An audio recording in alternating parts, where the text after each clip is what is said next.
السلام عليكم حبايب قلبي الغاليين، عاملين ايه؟ يا رب كلكم تكونوا بألف خير وبصحة دايما يا رب.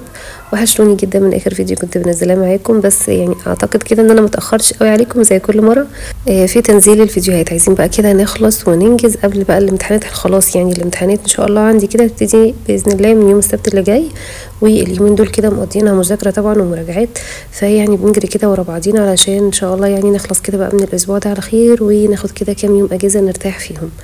المهم حابه طبعا ان انا ارحب بكل المشتركين والجداد الامارات اللي دخلوا عندي ونوروني في القناه.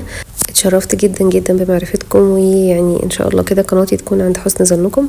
وطبعا حبايب قلبي المتابعين الغاليين قوي على قلبي اللي موجودين معايا في القناه، يعني بجد بشكركم من كل قلبي على الكلام الجميل اللي انتوا دايما بتكتبوه لي. ربنا يا رب يخليكم ليا وما يحرمنيش منكم ابدا ابدا ابدا. النهارده بقى ان شاء الله كده روتين كده تحفيزي وتشجيعي هيخليك كده تقومي من مكانك في عز البرد وتخلصي كده كل اللي وراكي ان شاء الله. عايزه بس كده بدايه زي ما احنا متعودين دايما نقول بسم الله الرحمن الرحيم ونصلي على سيدنا محمد. اللهم صل وسلم وبارك على سيدنا محمد. وطبعا بما ان الفيديوهات دي من نوعيه الفيديوهات اللي انتوا بتحبوها وتعملوا لي عليها كده مشاهدات جميله وتفاعل بيبقى على الفيديوهات اللي زي كده او من النوعيه دي، يعني اللي هي بقى فيديوهات الروتين الحماسي التشجيعي، الحاجات بقى اللي هي فيها ايه ميه كده ومسح وشغل عالي. يعني ايه بقى، حطوا لي بقى كده لايكات حلوين، حبه لايكات حلوين كده على الفيديو بتاع النهارده علشان اعرف ان الفيديو عجبكم. ان شاء الله كده نفضل مستمرين مع بعض كده على اليوتيوب ونعمل نوعيه كده من الفيديوهات اللي انتوا بتحبوها دي، كده نعمل فيديوهات كتير يعني. بدأت كده معاكم يومي بمج البليله باللبن القمر ده اللي انتوا شفتوه كده في بدايه المقطع بتاع الفيديو. البليله دي انا اللي عاملاها، ان شاء الله كده ابقى اعملها معاكم في مره. عايزه اقول لكم طريقتها سهله جدا جدا، كمان بتنفع قوي بقى مثلا لو انت قاعده كده بالليل في الجو البرد ده عايزه تشربي كده حاجه تدفيكي وفي نفس الوقت تشبعك. كمان حلوه قوي قوي قوي في وجبه الفطار، يعني هي بتنفع كده في اي وقت كده في اليوم، وجبه كده ايه يعني انا بعتبرها وجبه خفيفه وفي نفس الوقت كده يعني ايه مشبع. فان شاء الله كده هبقى اعمل معاكم الطريقه بتاعتها باذن الله كده في الفيديوهات اللي جايه. دخلت بقى كده على الريسبشن. طبعا زي ما انتم عارفين احنا عاملين كده سلسله تنظيفات مع بعض في قلب الشقه كلها. عملت معاكم غرفه النوم وعملت كمان غرفه الاطفال، وخرجت بقى كده على الريسبشن. يعني انا عملت الغرفتين اللي جوه الاول، وبعد كده زي ما انتم شايفين هنعمل كده النهارده مع بعض الريسبشن كله، وكمان هنعمل مع بعض الحمام بتاع الضيوف. المطبخ بقى ده كده والطرقه حوسه لوحدهم والحمام بتاع الطرقه، فهنعملهم بقى كده مع بعض ان شاء الله في فيديو لوحده. فزي ما انتم شفتوا كده بقى شلت السجاد. طبعا عايزه اقول لكم ان انا يعني متحروسه حروسه ما يعلم بها الا ربنا بسبب المكنسه، لان بصراحه عدم وجودها يعني مؤثر معايا جامد جامد يعني. وطبعا بشكركم، يعني بشكر اي حد كتب لي في التعليقات على مكان بيصلح المكانس. طبعا انا عندي هنا حبايب قلبي وجيراني كتير قوي قوي قوي الحمد لله رب العالمين في المنطقه هنا. فمعظم الناس اللي عارفه حد بيصلح مكنسات بعت لي في التعليقات وقال لي، بس انا بصراحه لسه لحد دلوقتي ما بعتهاش يعني لحد. بس طبعا كتر خيركم وبشكركم كلكم، وبجد فرحانه قوي قوي قوي بوجود يعني جيران كتير كده حواليا، والحمد لله رب العالمين في ناس كتير بقينا نعرف بعض دلوقتي، وحاسه كده ان انا هنا في المكان مش لوحدي. فيعني ربنا يا رب يخليكم ليا وما يحرمنيش منكم ابدا. تعالوا بقى كده نشوف طبعا الحروسه اللي انا فيها من غير المكنسه. عايزه اقول لكم ان الريسبشن كله تراب، بالذات الاماكن اللي هي تحت الركنه دي. فانا يعني كان خلاص بقى يعني الريسبشن عايز يتعمل عامله محترمه، مش عايز بقى كده يتعمل من على الوش. يعني في فيديوهات كده انا كنت عاملاها معاكم من على الوش، فهو المره دي لا مش عايز كده، هو عايز السجاد بقى يتشال والركنه دي تتشال خالص من مكانها، وعايز بقى كده ايه يعني يتنضف تنظيفه كده محترمه، يعني علشان استقبال الاسبوع بتاع الامتحانات طبعا. وطبعا هنبقى مقضيينها بقى مذاكره ودروس وحفظ ووجع قلب. ف قلت بقى يعني كده ايه ننضف الريسبشن تنظيفه كده حلوه تقعد بقى كده معايا شويه نضيفه. هي بقى ايه اوضه النوم واوضه الاطفال، وهنعمل برضو المطبخ ان شاء الله مع بعض قبل ما ندخل كده على الدعكه بتاعه الامتحانات. فالشقه تبقى بقى كلها نظيفه يعني ان شاء الله كده ايه في الفتره بتاعه الامتحانات دي. طيب زي ما شفتوا بقى كده شلت بقى السجاد ونضفت بقى الركنه، نفضتها كويس قوي من على الشلت نفسها ومن تحتها، وكمان شلت كده الركنه من مكانها علشان نبتدي بقى ان احنا نكنس تحتيها وننضف تحتيها. وبالريشه كده بقى عملت كل البانوهات اللي في الحيطان. طبعا البانوهات دي عايزه اقول لكم بتشيل برضو كميه تراب فظيعه، يعني انا صورت معاكم كده جزء صغير لكن انا عملت البانوهات اللي في الريسبشن كلها. وطبعا هنكمل دلوقتي مع بعض بقيه شغل الريسبشن والمعمعه اللي هندخل عليها. بس قبل ما نكمل مع بعض الشغل حابه اعرفكم على قناه من اجمل القنوات الروتينيه، يعني اللي بجد بتتفرجي عليها كده وتحسي ان انت عايزه تقومي تخلصي بقى كده وتنجزي كل اللي وراكي. القناه اسمها من بيت دودو، وهسيبها كده معاكم تعرفكم بنفسها. السلام عليكم، ازيكم عاملين ايه؟ يا رب تكونوا بخير. جايه النهارده بقى اعرفكم عن قناتي، قناه من بيت دودو. زي ما انتم شايفين كده القناه كلها عباره عن روتينات مشجعه، تريكات كده بسيطه هتفرق معاكي. هنعرف مع بعض ازاي تنظمي بيتك وتحافظي عليه لاطول فتره ممكنه يكون نظيف. لو انتي بقى ام او انتي ربة منزل، لو انتي امرأة عاملة هتستفادي كتير من القناة فيها افكار كتير هتفيدك. مشتريات، فلوجات، تنظيمات، ترتيبات، اكلات، وجبات سريعة، على التحضير، فيها كمان ميزانيات، فيها كمان شوية ترتيبات وشوية تريكات كده هيفرقوا ان شاء الله معاكم. فبطلب بقى من جمهور نورة ان انتوا تدخلوا وتشوفوا القناة. لو عجبتكم ما تنسوش تنزلوا وتشتركوا في القناة وتفعلوا زر الجرس على الكل عشان يوصلكوا اي فيديو جديد انا بنزله.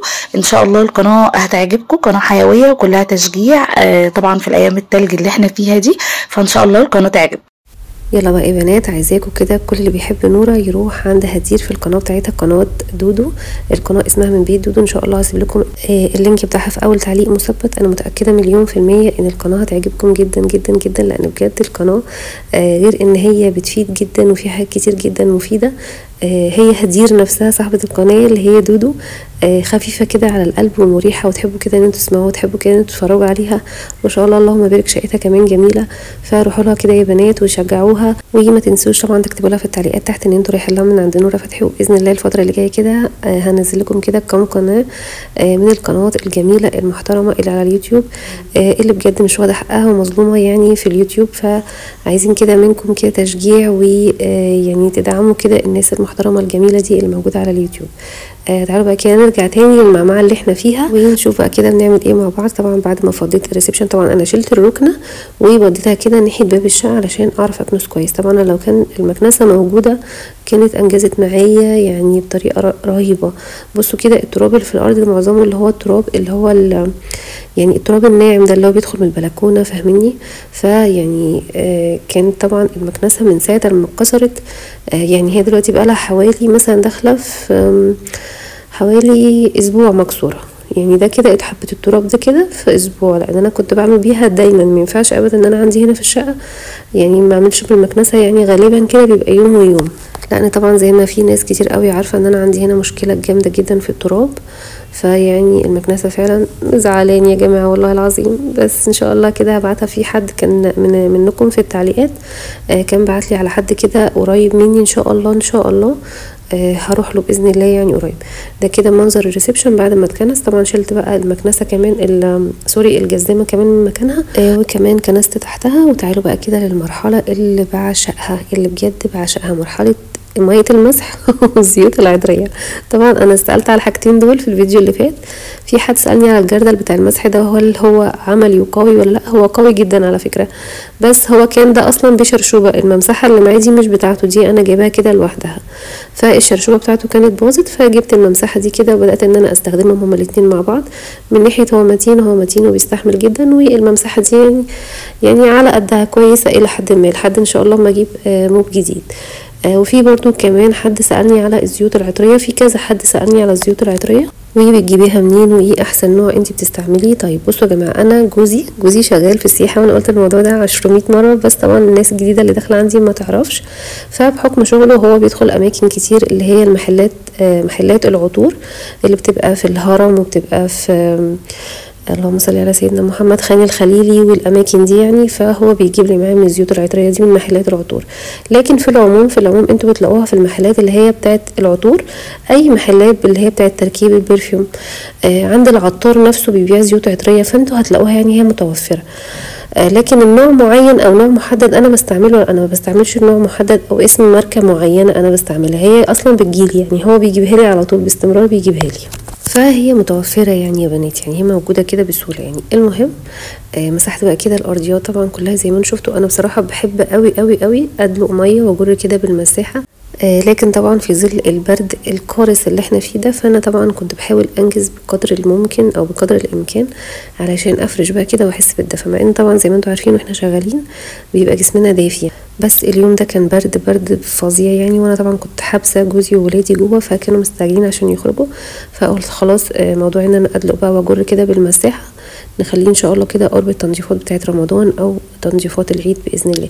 طيب انا كده خلاص خلصت بقى الجزء بتاع الريسبشن اللي انا رجعت فيه تاني كده الركنه. وبما اني بقى خلاص زهقت من شكل الركنه وهي جنب الوحده كده بتاعه الشاشه، فحبيت بقى ان انا ارجعها تاني مكانها علشان يبقى شكل الركنه كده كامل مكمل. وتغيير كمان يا بنات، يعني من باب التغيير كده حبيت كمان ان انا ارجعها بقى كده مكانها حلو قوي. انا اصلا كنت جايباها جنب الوحده في اليوم اللي هو كان بتاع الستاير، جه ركب لي فيه الستاير، فانا كنت طبعا فرحانه قوي بشكل الستاره، فلما حطيتها قدام الستاره كانت مداريه منها جزء كبير، فسبتها يعني جنب الوحده كده، رجعتها تاني جنب الوحده كده. ويعني كان بقالي فتره طويله قوي قاعده كده على المنظر ده، فحبيت كده اعمل تغيير في الريسبشن وتجديد برضو كده. يعني ده بالنسبه لي كده تجديد، لان عينيا كانت خلاص بقى خدت على الوضع اللي احنا كنا فيه، فرجعتها كده على بعض. حاسه كده ان هي شكلها احلى واشيك لما كنت شايلها كده من مكانها. في ناس كتير قوي في التعليقات قالوا لي يا نور رجعها تاني مكانها علشان يبقى شكلها ركنه، ما يبقى شكلها كنبه كده. يعني هي كده كان شكلها كنبه، لكن في كنبتين كده في الريسبشن، واحده طويله وواحده قصيره. ففي ناس كتير قوي كده شكلها حلو، وفي ناس قالوا لا يا نور رجعي كده الركنه تاني على بعض علشان يبقى شكلها ركنه. فانا برضو كنت يعني بيني وبينكم خلاص بقى مليت من شكل الريسبشن كده، ف سمعت كلامكم خلاص ورجعتها على بعضها. طبعا انا يعني بعد ما اخلص كده معاكم هعمل لكم بقى كده جوله صغنونه كده لطيفه لذيذه كده في الريسبشن كله، وانا متاكده ان الشكل النهائي هيعجبكم. انا اصلا محتاجه ان انا اشتري كده شويه ديكورات وشويه تابلوهات اعلقهم وشويه زرع وشويه شجر، بس يعني ان شاء الله كده الخطه الخمسيه الجايه. يعني انا عندي اولويات زي ما قلت لكم قبل كده، ان شاء الله يعني بدون مقاطعه اللي انا هعمله اليومين اللي جايين دول ان شاء الله باذن الله هركب النجف تمام. فانا عندي اولويات فاهميني، يعني بدل ما اشتري ديكورات وشجر، واصلا الشجر نفسه والزرع نفسه اسعاره غاليه، فبدل ما اشتري بقى ديكورات للريسبشن مثلا او للغرف، او اجيب مثلا ارفف تتعلق او رفايع، يعني بدل ما اجيب الرفايع دي، والرفايع دي اكيد سعرها يعني مش هيبقى رخيص، لان انا اصلا كنت سائله على الاسعار بتاعه الاشجار من كام يوم، فسعرها اصلا غالي.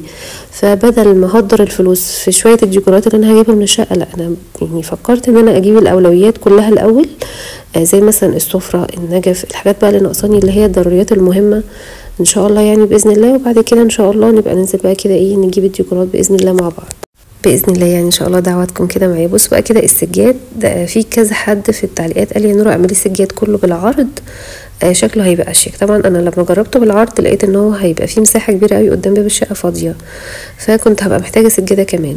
فانا لما جيت عملت الركنه، يعني انا الركنه هتشوفوا كده في اخر الفيديو معايا لما اعمل لكم كده الجوله في الريسبشن، انا بعدت الركنه خالص عن البلكونه، يعني في ورا الركنه مساحه كبيره قوي ما بينها وما بين البلكونه، حوالي مثلا متر تمام، متر عرضي يعني فاهميني. فالسجاد لما اتفرش جات دي بقى طويله شويه، لان انا واكله كده من الريسبشن من ناحيه البلكونه، يعني قدمت الركنه لقدام. فلما جيت احط الثلاث سجادات دي ما نفعتش ان هي تتحط بالطول، اللي هي اخر واحده انا حطها ناحيه باب الشقه كده، فحطيتها كده بالعرض. حاسه برضو ان هي شكلها حلو ولطيف يعني، وفي نفس الوقت كده داريت لي برضو حبه السيراميك اللي في الجناب. طبعا عايزه بس الفت نظر كل حاجه، لان انا عارفه ان في ناس كتير برضو في التعليقات هتقول لي يا نوره انت بتنهجي وانت بتتكلمي، انت بتنهجي وانت بتتكلمي. يا جماعه انا اصلا عندي حساسيه على صدري وعندي تضخم في الجيوب الانفيه، ويعني تقريبا انا بتنفس من بقي بس، معظم وقتي بتنفس من بقي بس، مناخيري في الضياع تمام. وانا كمان اليومين دول يعني ربنا يسترها كده، حاسه ان انا داخله على دور برد، فانا بنهج لما بتكلم. انا اصلا طبيعتي كده بسبب الحساسيه اللي على صدري دي، انا بنهج لما بتكلم. حتى يعني لو في كده صوت في المايك كده بتسمعوه، انا كل شويه بفصل الفويس اوفر ده، وبعد كده برجع تاني اكمل كلام معاكم. بستريح يعني كده بستريح شويه كده من الكلام، وبعد كده برجع اكمل كلام معاكم. دي طبيعتي يعني، دي طبيعتي. مش عايزه مثلا حد يبقى قلقان يقول يا نور انت بتنهجي. يعني انا في الموضوع ده حصل معايا كذا مره، وفي ناس كتير قالت لي في التعليقات يا بنتي انت بتنهجي، اهدي وانت بتتكلمي، اتكلمي بالراحه. ده ملوش ابدا علاقه بان انا اتكلم بالراحه او اتكلم بسرعه، وملوش علاقه ان انا ابقى هاديه او مش هاديه. هو انا دي طبيعتي، يعني لما بتكلم شويه وسط الكلام بنهج فاهميني، فده تعب عندي في صدري، فبالله عليكم استحملوني وادعوا لي. هو بس يمكن ظاهر كده معايا شويه في الفيديو ده علشان انا زي ما قلت لكم داخله كده على دور برد، حاسه بيه طبعا. فبالله عليكم يعني ايه ما تستغربوش او ما تبقوش مستعجبين كده وانتوا بتسمعوني، فزي ما قلت لكم كده ايه سامحوني وادعوا لي. تعالوا بقى كده ندخل على الحمام بتاع الضيوف ده كده، الحمام اللي في الريسبشن، وهنضفه كده ونضيفها بصورة يعني في السريع كده مع بعض. انا طبعا حمام الضيوف ده بالذات لازم اخليه على طول فله، يعني ما ينفعش ابدا ان انا اسيبه متبهدل او في اي حاجه متبهدله. تمام، فانا هنضفه كده معاكم تنظيفه في السريع. وبالمناسبه في ناس كتير بعتت لي في الفيديو اللي فات كذا حد يعني قالوا لي يا نورا انت بتنضفي المرايه بالميه والليد شغال، انت مش خايفه يا بنتي؟ يا بنتي احنا كنا مرعوبين وانت بتنضفي المرايه وفي كهرباء متوصله وكده. طبعا هنا انا فصلت الكهرباء، وانا فعلا في الفيديو اللي فات ما خدتش بالي ابدا ابدا ابدا، ده هو ربنا اللي سترها معايا وحياة ربنا. يعني انا فعلا ربنا هو اللي سترها عليا، ان انا فعلا كنت مش واخده بالي ان انا بنظف المرايه وعماله كده برش في ميه والليد فعلا شغال والكهرباء متوصله. يعني فعلا فعلا سبحان الله العظيم، يعني ربنا فعلا الحمد لله خير حافظا يعني.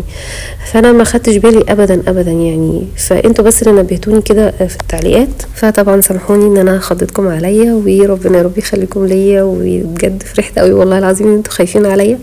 بس سامحوني انا فعلا ما خدتش بالي، وربنا الحمد لله رب العالمين ان هو سترها. انا اصلا عندي في الفيش بتاعت الحمامات كلها فيها عزل للكهرباء. يعني ايه فيها عزل؟ فيها سوري عزل للميه. يعني ايه فيها عزل للميه؟ يعني لو جه عليها اي ميه ما بتدخلش جواها الاماكن اللي هي بتاعت الفيش او بتاعت الكوبسات. تمام، لكن المكان بتاع الليد ده انا ما اعرفش بصراحه هو فيه عزل للميه ولا لا، يعني مش هجازف مش هجرب اكيد. لكن وانا شغاله بالميه ساعتها في الفيديو اللي فات انا فعلا يعني كنت ناسيه خالص ان انا اقفل الكهرباء في المكان ده. فالحمد لله رب العالمين، يعني الحمد لله ربنا سترها يعني. فاخدت بالي وقفلت الكهرباء قبل ما اغسل المرايه. طيب انا هنا بقى خلاص كنت خلصت الحمام، عملت بقى الحوض وعملت المرايه. وزي ما قلت لكم انا هنا الحمام الحمد لله رب العالمين دايما بخليه نظيف، علشان ده حمام الضيوف، اي حد بيبقى موجود عندنا طبعا بيدخل الحمام ده. في حد بقى بنوته برضو زي القمر قالت لي يا نورا حطي على اللي هي الحفر بتاعه السيراميك دي، مش عارفه اسمها ايه يا ربي. المهم يعني انتوا اكيد فاهمين الخطوط بتاعه السيراميك اللي في الارض دي يا جماعه لونها بدا فعلا ان هو يغمق عندي في الثلاث حمامات، مش في الحمام ده بس او مش في حمام اوضه النوم بس. فهي شافت الفيديو اللي فات فقالت لي يا نورا حطي عليها فليش، بس حطي يعني كل فتره علشان الجبس اللي في الحروف بتاعه الزوايا بتاعه السيراميك ده ممكن يدوب او يتشقق منها. فبصراحه الفكره عجبتني جدا جدا، وباذن الله هجربها، وان شاء الله برضو هقول لكم على النتيجه ان شاء الله لما اجربها.